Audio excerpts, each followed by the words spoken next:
Hello, good people. Welcome to the workshop. Okay, this is the first one. This is about your mindset, okay, the growth mindset. So, this is the first video in the video. It's 10 videos. So, what I'm doing is, as I go through every single video and pull out screen captures, knowledge, things that I think about that can help me achieve more, some ideas, suggestions, and I will compile that together, how I'm using these tools myself. Thank you for being a member of the workshop.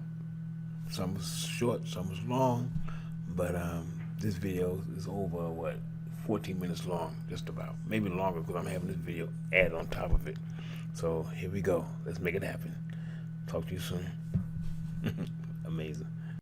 In this video, we'll talk about what is mindset. The mind is a very powerful tool, and the way it thinks makes you who you are as a person. Also known as mindset, this thinking pattern or your frame of mind impacts how you make sense of the world as well as of yourself.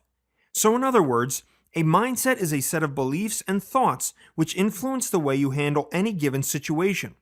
It pretty much dictates your personality, helping you sort out what's going on around you and what you should do about it. How mindsets are formed. Since time immemorial, people have thought, acted, and fared differently from one another. For the most part, common sense dictates that these differences arise from the variances in people's backgrounds, learning experiences, and training. Plus, research also points in the same direction.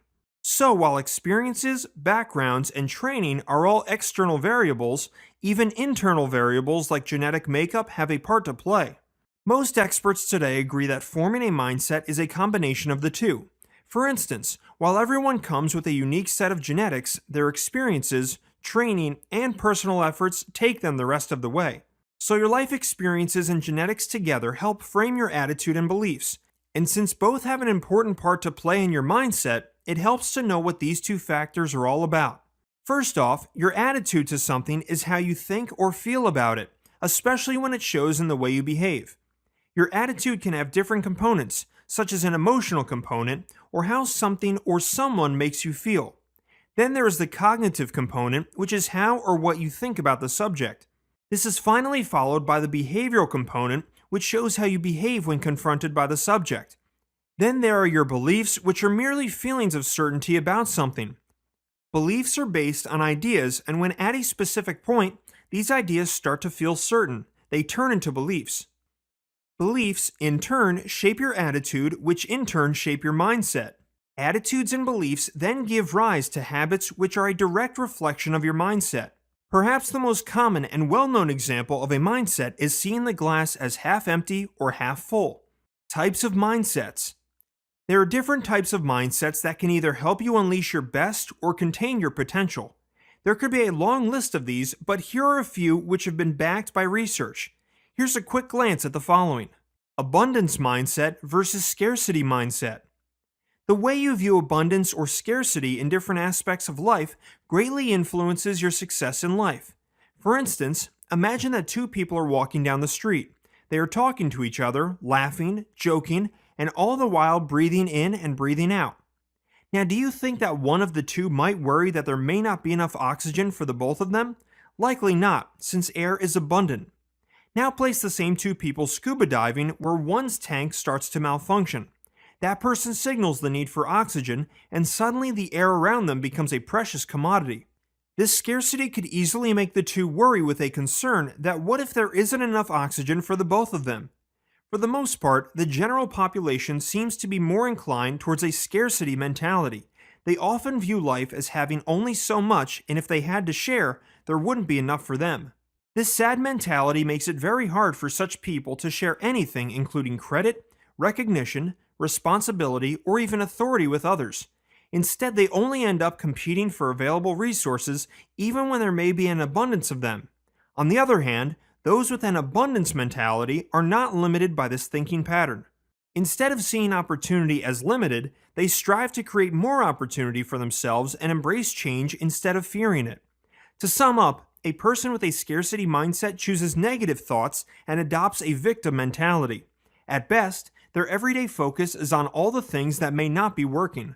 But others with an abundance mindset tend to put all their energy reserves into what is working and see endless possibilities to improve their current situation. Productive mindset versus defensive mindset. This combo basically deals with everyday performance. Many people may think that they have a productive mindset or that they are being productive, whereas they are actually just being busy. In reality, they may not be productively finishing tasks and completing projects. Think about your daily to-do list and the 10 or so things you need to get done by the end of the day. You may have spent all your day running around and doing stuff, but when it's 5 p.m. and you wrap up for the day, you realize that you only managed to tick off 3 of the 10 things you were supposed to do. You feel like you're working all the time but don't actually get much done. Does this mean that you're lazy and don't want to achieve your goals? Or perhaps it has something to do with your mindset. Having a productive mindset means that you utilize all your resources, including your time, energy, and efforts in the best possible way. At the same time, it also means that you don't try to do everything, be everywhere, or even do it in the fastest way possible. Quite the contrary, it means making the most of what is available while enjoying the process. Those with a productive mindset seek out valid knowledge that is testable and use their reasoning to make informed choices. As such, these people find a way and spend more time finding solutions to better performance instead of finding problems and getting stuck. On the other hand, the defensive mindset, like its name suggests, is both self-protective and self-defensive. This type of mindset only seeks out information that it feels comfortable with and shuts down when perceived as threatening. Obviously, this thinking pattern can become very limiting. It's also an apparent way to shun creativity, find better alternatives to existing problems, and very easily fall in a rut. But perhaps the biggest setback of this mindset is that you learn something based on false assumptions or prevent learning altogether. Fixed mindset versus growth mindset.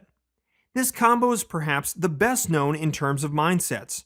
Very briefly, a fixed mindset is a static view where you believe that you are either good at something or you just aren't. On the other hand, a growth mindset is a learning mindset with a dynamic view. This mindset allows you to believe that you can change, improve, prosper, and get better at anything through the right training. Now, going back to the 3 pairs of mindsets, it's fairly easy to see that one mindset from each pair allows you to explore, grow, and be more content in general. The other does the opposite.